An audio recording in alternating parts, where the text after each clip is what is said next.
question is, how do you keep inspired day to day? You have to be around like-minded people that also want to do the same thing. That helps. When you're around fucking lazy cunts who don't want to do shit, they're always making excuses, it fucking trips you up. It's real bad. So if you have friends that are always making excuses, you gotta push them away. You gotta separate. You either tell them, hey man, this is how I feel. I feel like you're always crying about stuff and you're always thinking, woe is me, and you trip us all up. And if you don't, negative cloud. Yeah, you give them the opportunity to see how you see them, and if not, you got to find other people that are more motivated to improve their life.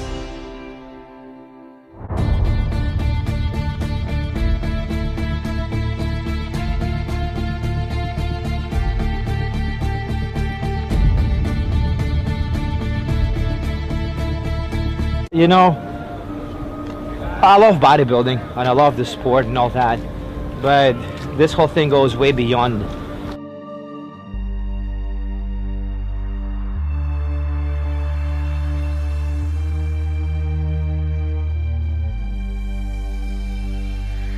It's great, and when we're together there at that gym, there is electricity, there is energy, there's positivity.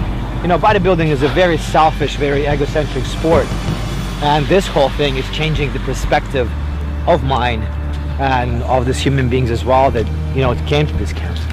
It's an absolutely amazing experience for me and for these guys. And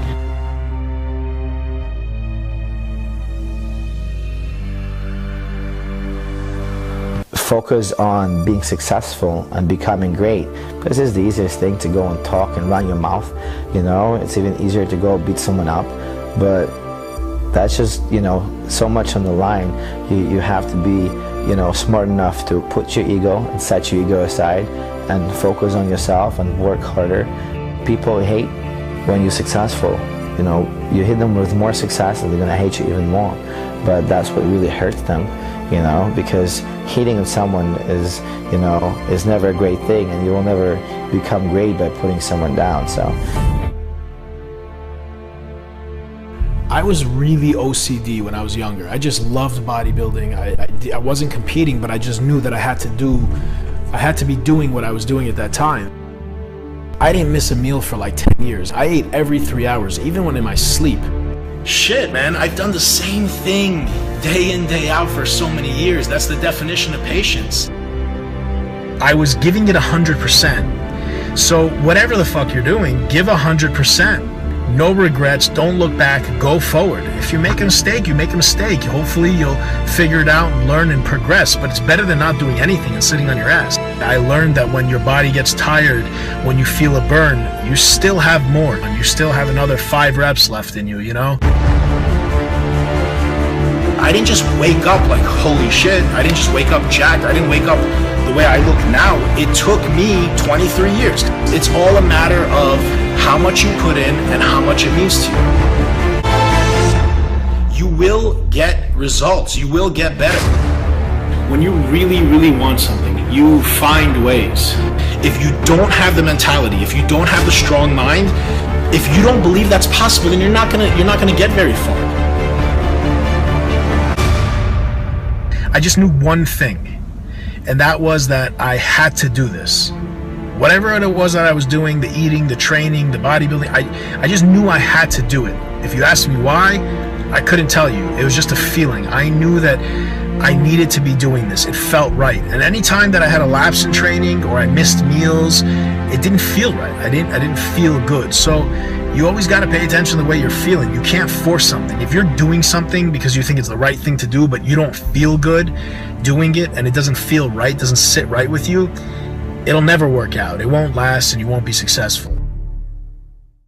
Okay, so watch this. I'm going to help you out. So number one, all right, everybody say it with me. It's wired differently. 1, 2, 3. All right, now you got to do me a favor because you just said it like you work a 9 to 5. And it was like, it bothered me on the inside. He's like, it's wired differently. All right, I'm going to show you. Listen to me. A true hunter, watch me. A true hunter is wired differently. He's wired differently. Doesn't have the same makeup. Listen to me. What makes a gazelle is how he's wired. What makes a lion a lion? Okay, let me explain to you. When a lion sees a gazelle and the gazelle sees the lion, both beasts see each other at the exact same time. When the gazelle sees the lion, because of how he's wired, he automatically, fear takes over. When the lion sees the gazelle, he lights up. It's showtime. The hunt is on. This is what I was made for. And if you ever studied a lion in its natural environment, watch this, guys. If an animal is wounded, the lion won't even do what? Won't attack. The lion will only attack if it's if it's healthy and it's running. It's like, all right, bet, here we go now, right? If it's like, oh, the gazelle's like, oh, the lion's like, let him go. It's no fun in that. He's already dead. Right? For real, there's some of you, there are opportunities that you're like, it's too difficult, it's too hard, nobody can do it. You're not wired properly. A lion welcomes the challenge. As a matter of fact, they don't get excited unless it is a challenge. They're wired differently. The gazelle immediately, when the gazelle immediately sees a lion, the first thing it thinks about is, let's go. First thing the lion does is like, let's eat. So you got to do me a huge favor. If you're going to get to a certain level, you got to welcome it. So everybody's like, E.T., man, you just so positive. Everything in your life, man, you just got it going on. I'm a real lion, and with a real lion, you'll never know. You'll never know what's going on in my life because I'm a lion, and under every single circumstance, I'm a lion.